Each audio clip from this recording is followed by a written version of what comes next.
तो number system में हम लोग स्टार्ट करते हैं। एक्सरसाइज 1.1 तो वही है, यूक्लिड डिवीजन लेमा, वो नहीं है सिलेबस में। तो second one, fundamental theorem of arithmetic. Fundamental theorem of arithmetic.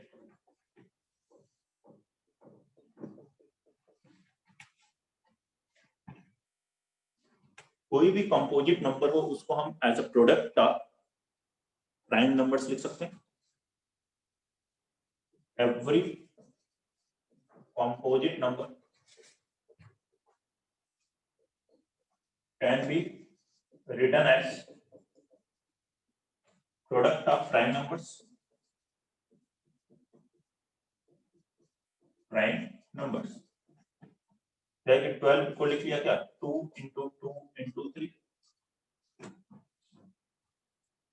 इसी तरह से कोई भी कंपोजिट नंबर्स हो उसे प्रोडक्ट ऑफ प्राइम नंबर्स लिख सकते हैं। प्राइम नंबर्स वो नंबर्स जो कि खुद से और 1 से डिविजिबल होते हैं। प्राइम नंबर से ही वर्ड मुझे याद आ गया, को प्राइम किसको बोलते हैं बताइए? को प्राइम नंबर्स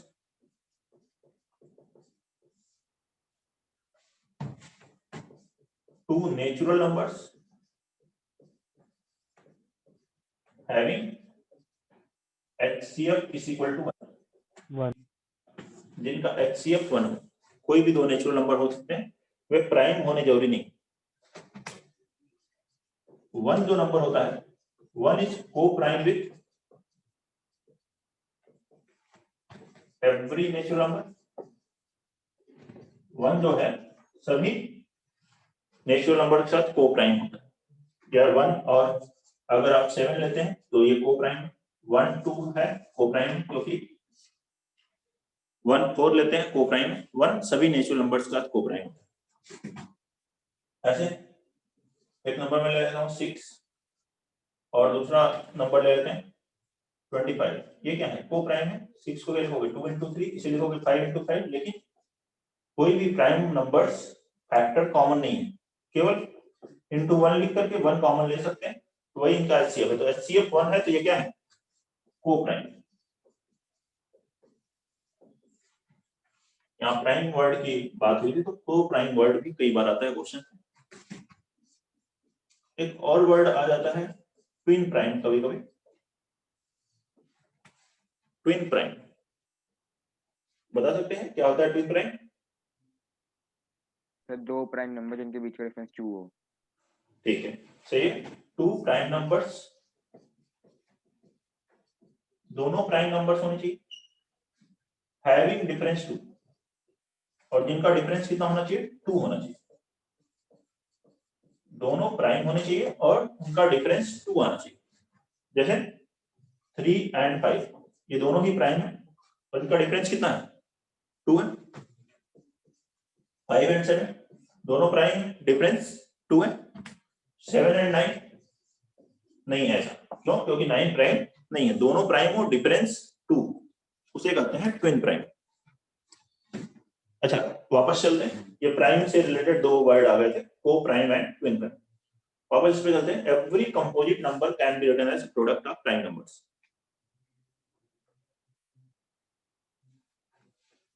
तो यहां इस आर्टिकल में क्या है? Fundamental theorem of arithmetic. इसकी हेल्प से हम लोग एलसीएम और एचसीएफ कैलकुलेट करते हैं टू नेचुरल नंबर्स का। तो वो देखेंगे LCM HCF two natural numbers के लिए। देखिए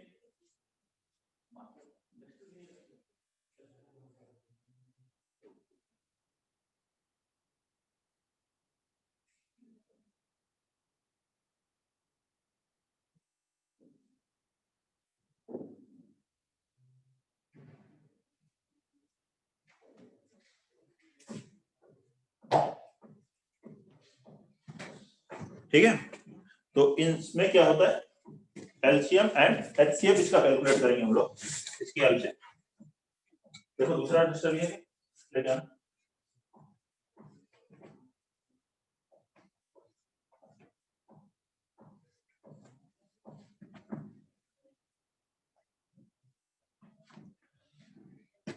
फाइंडिंग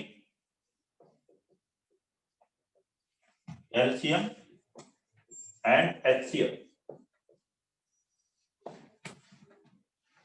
LCM और HCF कैलकुलेट करेंगे using fundamental theorem of arithmetic, means किसी भी कंपोजिट नंबर्स को प्राइम नंबर्स में डिवाइड करने के बाद, यूजिंग फंडामेंटल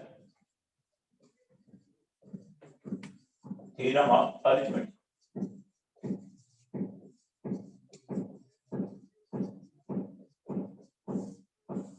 इसकी हेल्प से LCM और HCF कैलकुलेट करेंगे। तो देखते हैं कैसे है इनका LCM और HCF इन नंबर्स का। कोई भी दो कंपोजिट नंबर है, late A and B be two composite numbers, दो से ज्यादा भी हो सकते हैं, मिनिमम दो नंबर्स तो होने चाहिए। तो इनको सबसे पहले प्राइम नंबर्स के प्रोडक्ट में लिख लीजिए। First write them as a product of prime numbers. Prime numbers के प्रोडक्ट में लिख लें इनको, A को भी और B को भी। तो इसका LCM क्या होगा? LCM of A, B will be, जो भी प्राइम नंबर्स आ रहे हैं डिफरेंट, उनके जो हाईएस्ट पावर्स हैं A और B में, उनका प्रोडक्ट, वही क्या है? LCM। ठीक है, product of each prime, product of each prime number or factor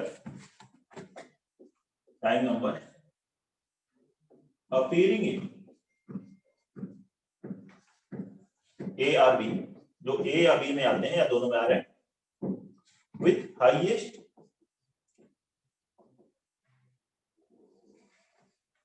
exponent or power,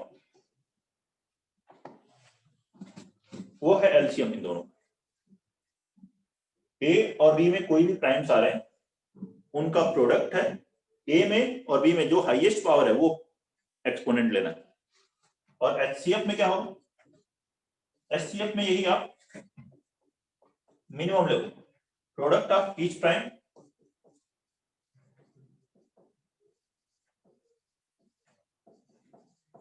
number in A or B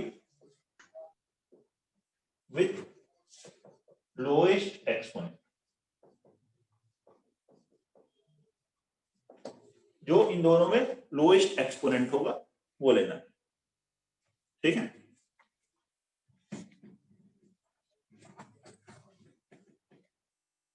और इसी में आपसे ये पता है LCM इंटू HCF करें दो नंबर्स का तो क्या आता है?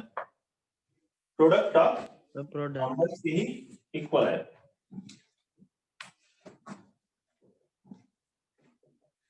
अभी वो भी देख लेंगे प्रूफ से भी। इसमें LCM आप A, B इंटू HCF आप A, B is equal to A into LCM और HCF का प्रोडक्ट ऑफ नंबर्स के बराबर होता है, A इंटू B के ही इक्वल।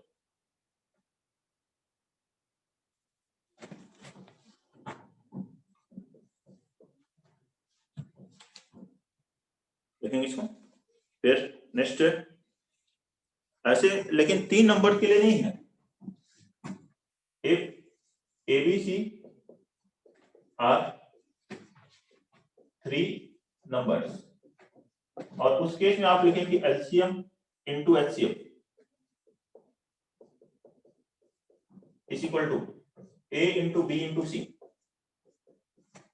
तो ऐसा वैलिड नहीं है, ऐसा किस नंबर के लिए वैलिड है?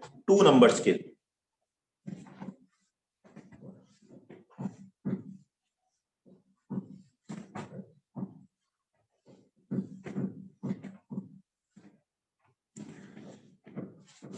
यही रेशनल नंबर्स हो तो LCM कैसे निकालते हैं? मान लीजिए एक नंबर लिखा है 2/3, एक लिखा है 5/7 और उनका हमें एलसीएम कैलकुलेट करना है। आर रेशनल नंबर्स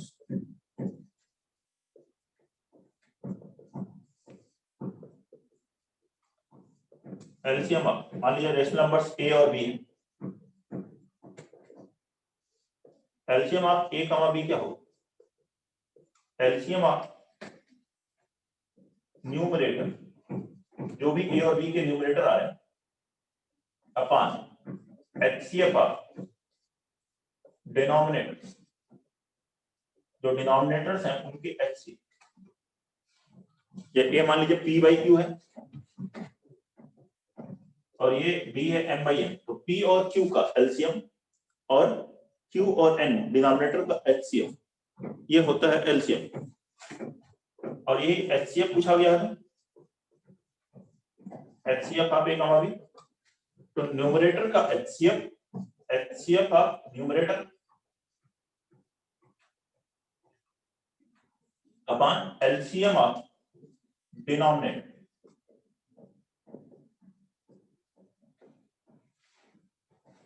नोट कर लीजिए, कोई भी प्रॉब्लम है इसमें तो बताएं। तो करते हैं इस पर बेस्ड क्वेश्चंस। यही है फंडामेंटल थ्योरम ऑफ अरिथमेटिक, जिस पर ये बेस्ड कौन सी है? एक्सरसाइज 1.2।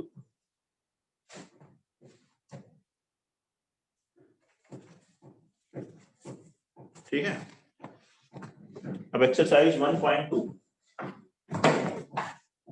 कि अगर आप डिफरेंट क्वेश्चंस को ऑब्जर्व करें कि किस किस टाइप के क्वेश्चंस हैं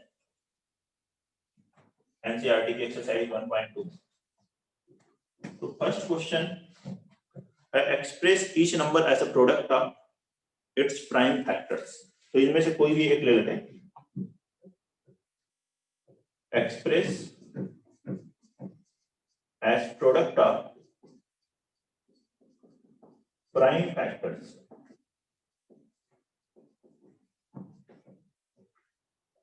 या थर्ड वाला ले लेते हैं 3825। तो थोड़ा बड़ा नंबर है, पहला है 140, दूसरा 156, तो ये ले लेते हैं 3825। बताइए प्रोडक्ट ऑफ प्राइम फैक्टर्स में इसको डिवाइड कर लीजिए। तो कैसे डिवाइड करेंगे 3825 को? ये क्या 2 से डिविजिबल है? नहीं है, लास्ट डिजिट आपने देख ली इवन। फिर देख लें 3 से 2 + 5 7 + 8 15 + 3 18। तो ऐसे लिख लें 3825। इसको पहले 3 से डिवाइड करेंगे। 3 से डिवाइड करेंगे कितना आएगा? 1, फिर 2 टाइम्स जाएगा, फिर बचेगा 2 फिर 7 टाइम्स, फिर 5। देखिए फिर क्या है, 3 से डिविजिबल है, 3 से डिवाइड करेंगे तो आएगा 4, फिर 2 5। फिर से देखें 3 से अब नहीं डिवीजन, तो किससे? 5 से। 5 से करेंगे 8 85, फिर आ जाएगा 5 से कितना होगा? 70। और 17 क्या है? प्राइम नंबर, तो यहाँ 17, तो यहाँ 1, तो यहाँ 1 तक जब तक आए ऐसे लिखें। इन सबको मल्टीप्लाई कीजिए, यही क्या है? इसका प्राइम फैक्टराइजेशन। तो 3825 को हम कैसे लिख सकते हैं? 3 × 3 × 5 × 5 × 17। इस तरह से किसी भी नेचुरल नंबर्स को हम लोग प्रोडक्ट ऑफ प्राइम नंबर्स में लिखा जा सकता है। यह है फर्स्ट क्वेश्चन। इसके अलग अलग और भी पार्ट्स हैं, वैसे ही आप बना सकते हैं।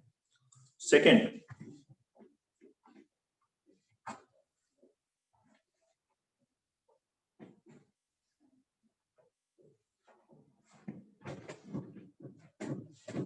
सेकंड क्वेश्चन है find LCM and HCF of following pair of integers and verify LCM into HCF is product of 2 numbers.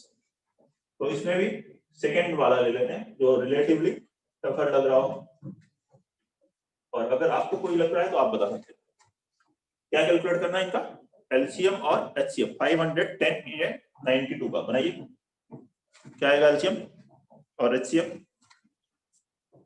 बनाए आप लोग।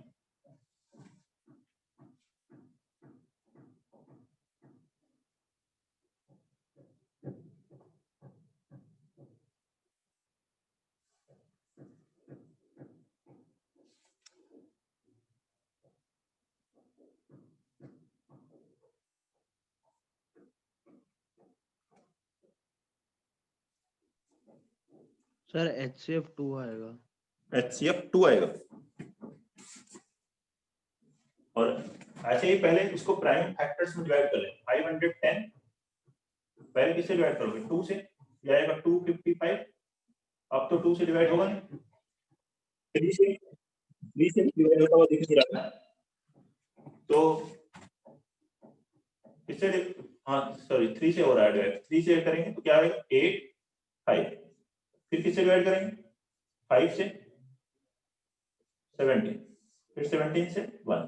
तो इस 510 को हम क्या लिख सकते हैं? 2 into 3 into 5 into 17 ऐसे लिखिए। कोई दिक्कत है बताइए? ऐसे ही 92 को क्या लिखना? 2 into कितना हो जाएगा? 46। फिर 46 को 2 into 23, ये आ गया 92। इन दोनों का एलसीएम लेना है अगर मुझे, तो इसको लिखेंगे 2 स्क्वायर into 23। तो एलसीएम क्या हुआ? 23,460। तो 2 का हाईएस्ट पावर 2, यही है ना। 3 का हाईएस्ट पावर 1 है, दोनों इसमें तो 3 है ही। फिर 5 का हाईएस्ट पावर 1 है, 17 का हाईएस्ट पावर 1 है, 23 का हाईएस्ट पावर 1 है। ये हो जाएगा एलसीएम। बताइए एचसीएफ क्या हुआ? जो इनमें कॉमन है उसका मिनिमम पावर ले लीजिए, तो 2 का मिनिमम पावर 1, और बाकी जो कॉमन नहीं है, अब यहाँ पे मैं इसको लिख सकता हूँ 3 पावर 0। अगर आप उसको लिखोगे तो मिनिमम पावर 3 पावर 0 लिखना पड़ेगा, या फिर जो कॉमन है केवल वो पावर लिखना। तो 2 आ गया। अब एलसीएम इंटू एचसीएफ लिखेंगे, तो 2 का एक्सपोनेंट कितना आ जाएगा? 2 power 3 into 3 into 5 into 17 into 23। और इन दोनों नंबर्स का प्रोडक्ट अगर लिखते हैं, लेट अस अज्यूम ये ए है और ये बी है, तो ए इंटू बी मल्टीप्लाई करेंगे 2 square into 2, 2 cube into 3 into 5 into 17 into 23। ये वैल्यू और ये वैल्यू सेम है, therefore LCM into HCF will be equal to A into B।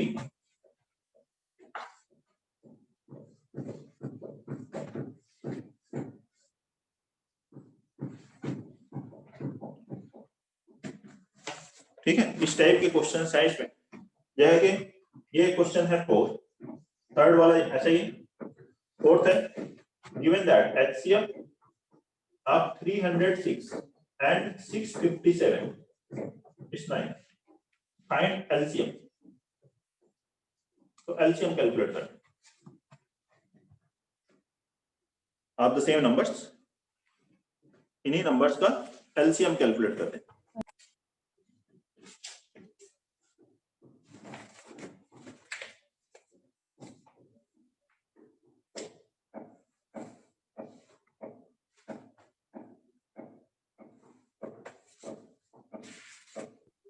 Sir 2233 sir 22,338 22338 338 तो एलसीएम इनका क्या हो गया? Product of numbers 306 into 657 upon HCF 9। ये आंसर आ जाएगा। इसको थोड़ा सिंप्लीफाई कर लेंगे आप, जो कि आप करके बता रहे हो आंसर। ठीक है, इसको बस सिंप्लीफाई कर लीजिएगा, वो मिल जाएगा।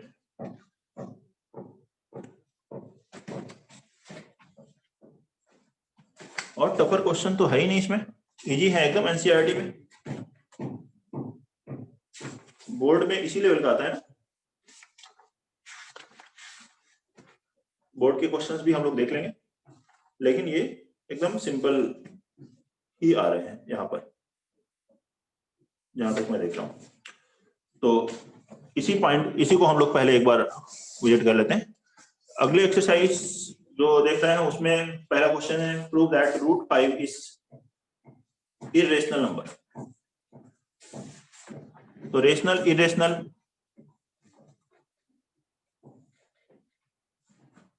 आपको पता है, रेशनल नंबर्स वैसे एलसीएम एचसीएफ पे पहले हमने और भी डबल क्वेश्चंस भी किए थे, वो भी हम लोग देख लेंगे अगर बोर्ड में उस टाइप के आते हैं क्वेश्चंस, और उसको मैं देख लूंगा।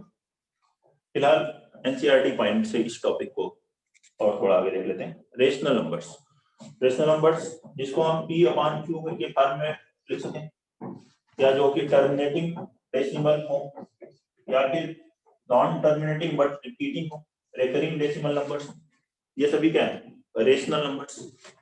इरेशनल नंबर्स जो कि नॉन टर्मिनेटिंग है, नॉन टर्मिनेटिंग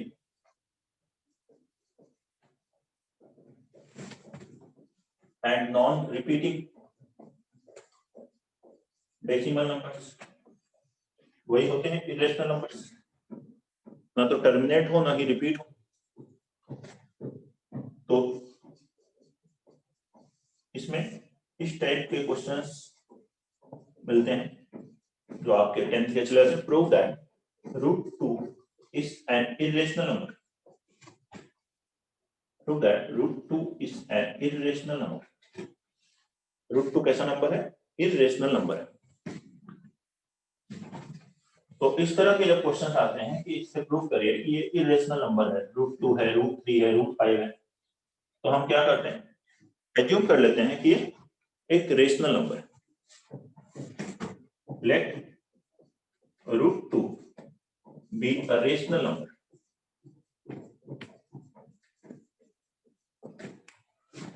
एज्यूम कर लें रूट 2 क्या है? Rational number. तो रूट 2 को हम क्या लिख सकते हैं? e बाई क्यू, जहां p और q क्या होंगे? को प्राइम लिखने हैं हमें, वेयर p एंड q, मतलब सिंपलेस्ट फॉर्म में लिखना है, p एंड q आर को प्राइम। को प्राइम अभी आपको बताया था, जिनका HCF 1 है। जैसे कि मान लीजिए ये लिखा हुआ है, एक प्राइम नंबर रेशनल नंबर लिखा है 2/5, ये रेशनल नंबर है, p बाई क्यू में लिखा है, वैल्यू आएगी 0.4।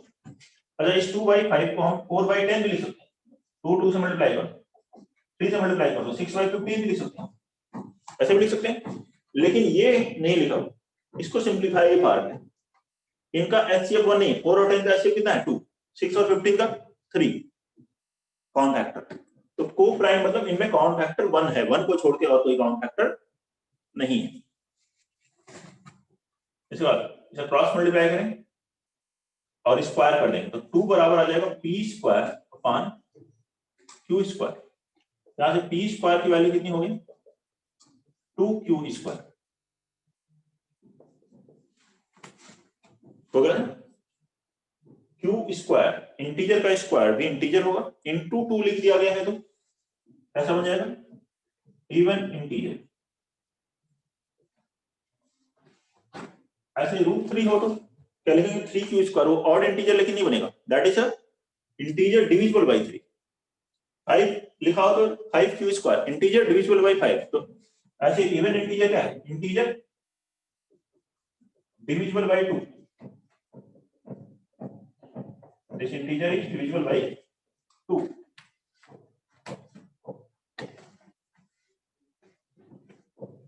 अब p स्क्वायर अगर 2 से डिविजिबल है,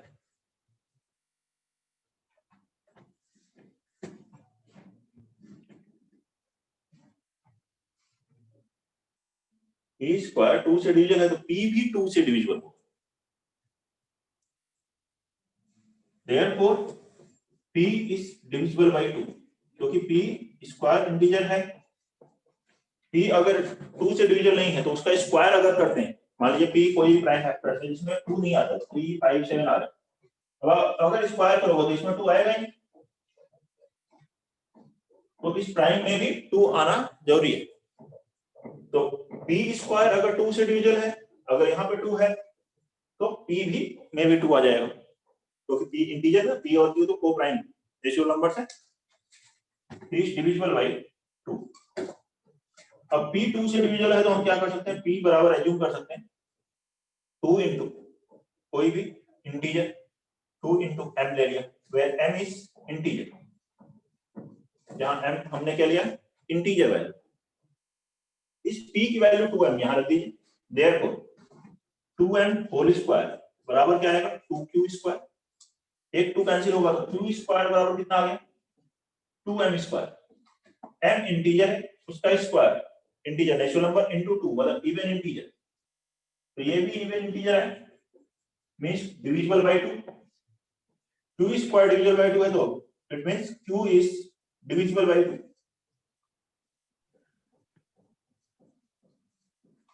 तो इससे हमारे पास आ रहा है p भी 2 से डिविजिबल है और q भी 2 से डिविजिबल है, और दोनों नंबर अगर 2 से डिविजिबल हो तो उनका HCF 1 नहीं हो सकता, मतलब उनका HCF कम से कम 2 तो होगा ही। Therefore P and Q are not co-prime। P और Q co-prime नहीं आ रहे हैं, जबकि हमने एज्यूम किया था रेशनल नंबर है और ये co-prime है, मतलब which is a contradiction to our assumption। ये कॉन्ट्राडिक्शन आ रहा है हमारे assumption का कि ये co-prime होने चाहिए, तो इसलिए ये नंबर जो हमने एज्यूम किया था रेशनल होगा वो रेशनल नहीं हो सकता, क्योंकि जैसे ही रेशनल के टर्म में लिखोगे तो ऐसा होना चाहिए, लेकिन ऐसा नहीं हो पा रहा है, इसका मतलब ये रेशनल नहीं हो सकता। देयर व्हिच इज ऐसा लिखेंगे which is a contradiction to our assumption।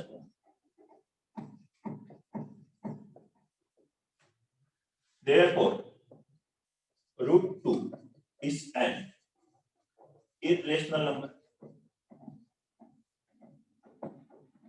तो ये √2 क्या होगा एक इरेशनल नंबर होगा, नोट कर लीजिए और बताएं इसमें कोई प्रॉब्लम है किसी को, इस पॉइंट में किसी को कोई दिक्कत है।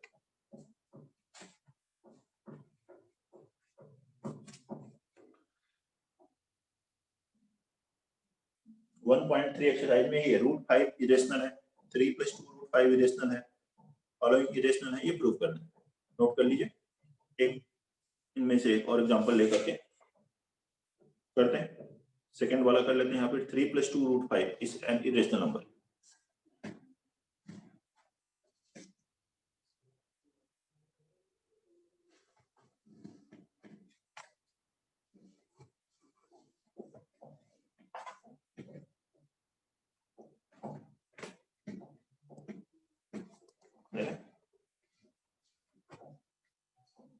एक्सरसाइज 1.3 का क्वेश्चन नंबर 2 ले लेते हैं यहाँ पे।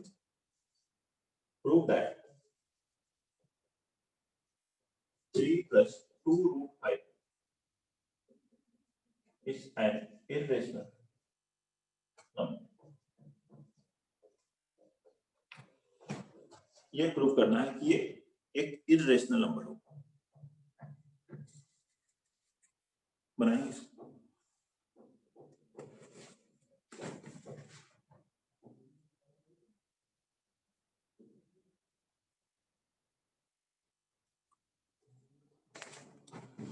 बाकी देखना है कि इरेशनल है, हम ऐसे ही देख सकते हैं √5 इरेशनल इनटू 2 रेशनल, तो ये इरेशनल आएगा +3 इरेशनल। वैसे तो इरेशनल है, लेकिन लिखने का क्या तरीका होगा, जैसे हमें मालूम है √2 इरेशनल होता है, लेकिन लिखने का तरीका जिससे मतलब बोर्ड में हम लोग प्रूव कर सकें। कुछ पॉइंट लिख करके ऑब्जर्व कर सकें।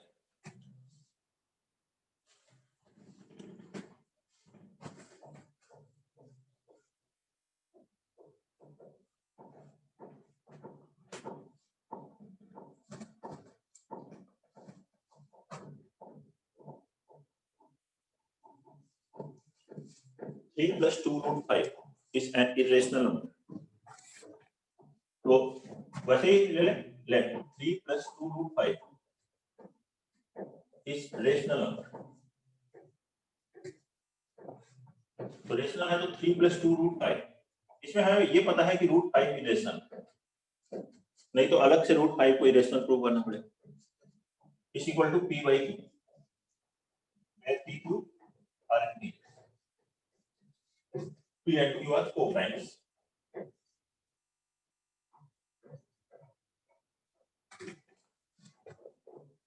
इस 3 को उधर ले 2 √5 बराबर क्या हो जाएगा P/Q -3।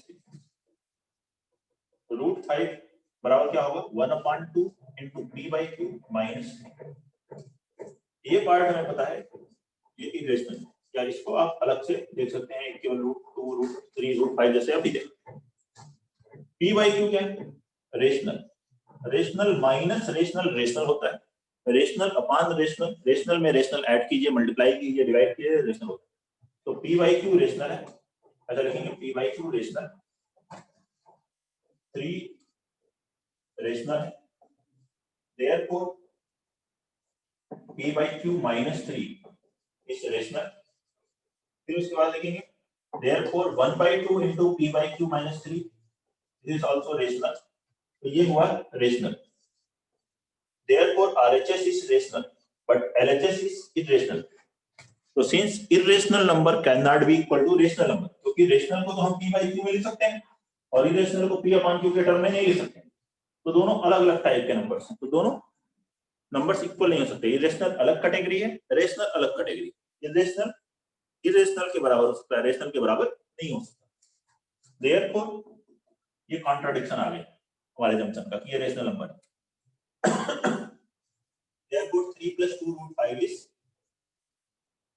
N irrational number. ये जो नंबर है वो कैसा नंबर होगा? इरेशनल नंबर होगा। यही एक्सरसाइज 1.3, और कुछ नहीं। एक्सरसाइज 1.4 एक और एक्सरसाइज है जिसमें क्या बता रहे हैं? Rational numbers and their decimal expansion. तो देखेंगे उसको।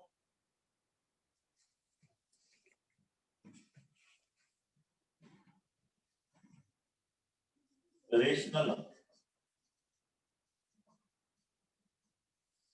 p बाई क्यू के टर्म में लिख सकते हैं हम लोग। 1/3 हो तो क्या लिखते हैं?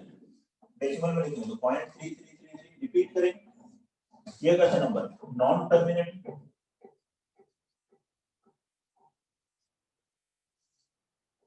1/7 लिखोगे तो भी डिवाइड करो तो आएगा 0.145, ऐसे आएगा।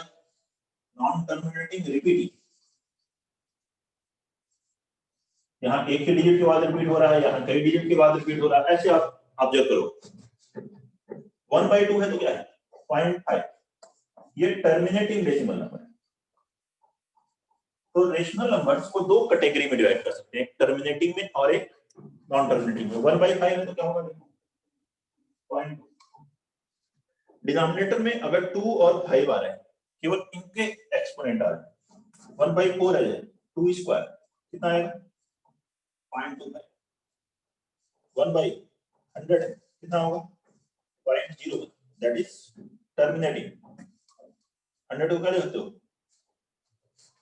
2 स्क्वायर into 5 स्क्वायर। 2 और 5 के एक्सपोनेंट्स अगर डिनोमिनेटर में हो केवल, तो उस केस में ये कैसा नंबर होगा? Terminating decimal number. लेकिन 2 और 5 को छोड़ के 3 है। देखिए स्टार्टिंग के फर्स्ट 10 प्राइम नंबर्स में क्या क्या होगा? 2 फिर 3 5 7, ठीक है। 7 के बाद दूसरे भी हैं, अगर 11 13 तो वो भी नॉन टर्मिनेटिंग रिपीट, ठीक है, एंड रिपीटिंग डेसिमल नंबर मिलेगा। लेकिन डिनोमिनेटर में अगर केवल 2 और 5 के एक्सपोनेंट हैं तो कैसा नंबर होगा? Terminating decimal number.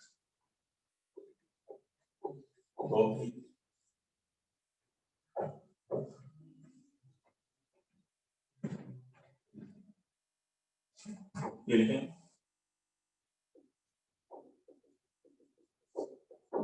और rational number p by q will be terminating if q has prime factor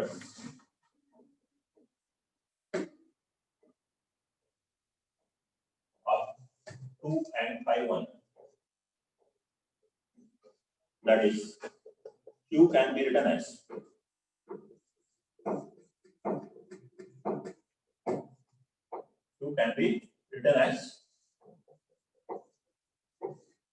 q is equal to 2 power n into 5 power n।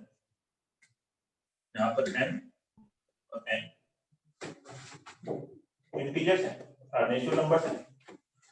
Q को केवल 2 और 5 के पावर्स में अगर हम लोग लिख सकते हैं डिनोमिनेटर को, तो वो कैसे नंबर्स होंगे? टर्मिनेटिंग। अदरवाइज अगर 2 और 5 के अलावा कोई और फैक्टर्स भी आए, if Q is having a prime factor other than 2 and 5, other than 2 and 5, then it is non-terminating and repeating. तो नॉन टर्मिनेटिंग होगा, रिपीटिंग होगा। समझ रहे हैं? यही है इसमें।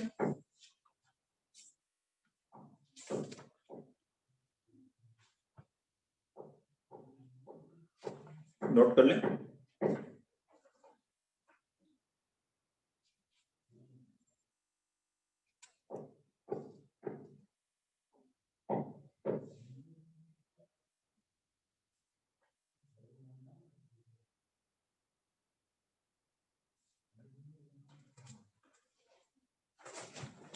कितने डिजिट के बाद रिपीट करे टर्मिनेट होगा? अगर आपसे पूछा जाए तो देखिए ये कितने डिजिट के बाद टर्मिनेट हो रहा है? 2 डिजिट के बाद। तो 2 का एक्सपोनेंट कितना है? 2।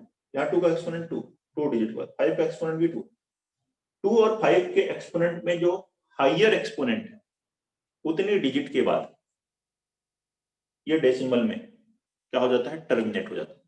मान लीजिए अगर मैं ऐसे लिखूं 1/2 पावर 100 5 पावर 7, ये कितने के बाद है? और डेसिमल के बाद कितने डिजिट के बाद ये होगा? 100 जो हाईएस्ट होगा।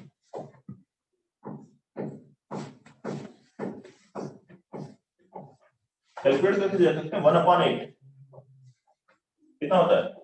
0.125। 1/2 क्यूब है। 2 का एक्सपोनेंट कितना है? 3 डिजिट के बाद एंड हो जाता है। ठीक है, तो इस तरह से आप टर्मिनेटिंग नॉन टर्मिनेटिंग को चेक कर सकते हैं। तो एक्सरसाइज 1.4 का देखें। फर्स्ट क्वेश्चन में क्या कर रहे हैं? Without actually performing long division, मतलब डिवाइड करना नहीं है आपको, जैसे यहाँ डिवाइड किया वैसे डिवाइड नहीं करना। State whether the following rational numbers is terminating और नॉन टर्मिनेटिंग रिपीटिंग डेसिमल। तो रिपीटिंग वाले में क्या होगा? 2 और 5 के अलावा कोई और प्राइम फैक्टर आ जाएगा। नॉन रिपीटिंग तो टर्मिनेट हो जाए ऐसा डेसिमल नंबर हो तो उसमें केवल 2 और 5 आ रहा होगा। ऐसे दिए हुए हैं क्वेश्चंस में। ठीक है, अब इसका कोई भी एक दो क्वेश्चंस करके देख सकते हैं। थर्ड पार्ट में है जैसे 64/455, इसको बता दीजिए। फिर एक और ले लेते हैं इसमें 10th पार्ट 77/210, बताइए। डिवाइड किए बिना आपको बताना है ये टर्मिनेट होगा थर्ड वाला सर या non terminating? Sir non terminating. Non terminating but repeating. Non terminating. इसके प्राइम फैक्टर्स क्या है? 5 इंटू क्या लिखोगे? 91 सर 91 कितना हुआ? 13 इंटू 7। अब यहाँ 7 13 आ गया है डिनोमिनेटर में और ये कैंसिल भी नहीं हो रहा। 7 13 न्यूमरेटर में नहीं। अगर 7 13 न्यूमरेटर में वो कैंसिल हो रहे हैं तो हम टर्मिनेटिंग बोल सकते हैं। लेकिन 64 क्या है? 2 power 6, therefore this is non terminating. Sir second वाला भी नहीं है। ठीक है, 77/210 ये क्या है? Sir non terminating. नॉन ये टर्मिनेटिंग। नॉन टर्मिनेटिंग है। Non terminating. देख लीजिए सभी लोग। तो ये सिंपल पॉइंट ही हम लोग पढ़ रहे हैं इसमें एनसीईआरटी के लेवल के अकॉर्डिंग। कोई भी डाउट हो उसमें तो आप पूछते जाए। ये है 2 इंटू 105 105 फिर 3 आ जाएगा। 3 इंटू फिर कितना बनेगा? 35 इंटू 5 इंटू 7 77 को क्या लिख सकते हो? 7 इंटू 11। एक 7 तो कैंसिल हो जाएगा लेकिन यहाँ 3 अभी बचा हुआ इंटू 3 भी होता तो टर्मिनेटिंग हो जाता। तो उस पॉइंट का भी ध्यान दीजिएगा। डिनोमिनेटर के साथ न्यूमरेटर में के साथ अगर को प्राइम हो तब तो कोई प्रॉब्लम ही नहीं, बस डिनोमिनेटर देखना है। लेकिन न्यूमरेटर के साथ कोई कॉमन फैक्टर आ रहा है तो वो कैंसिल भी हो सकता है। तो यहाँ पे 3 आ रहा है, देयरफॉर ये क्या हो गया? Non terminating. कोई प्रॉब्लम इसमें? देख लीजिए, ये थी एक्सरसाइज 1.4 के क्वेश्चंस। तो मतलब ये पूरा चैप्टर 1 जो है, इसमें जो एनसीईआरटी के पॉइंट से अगर मैं देख रहा हूं पॉइंट्स, तो इसकी बात हम लोगों ने की है, क्योंकि बोर्ड में जनरली एनसीईआरटी ही फोकस करके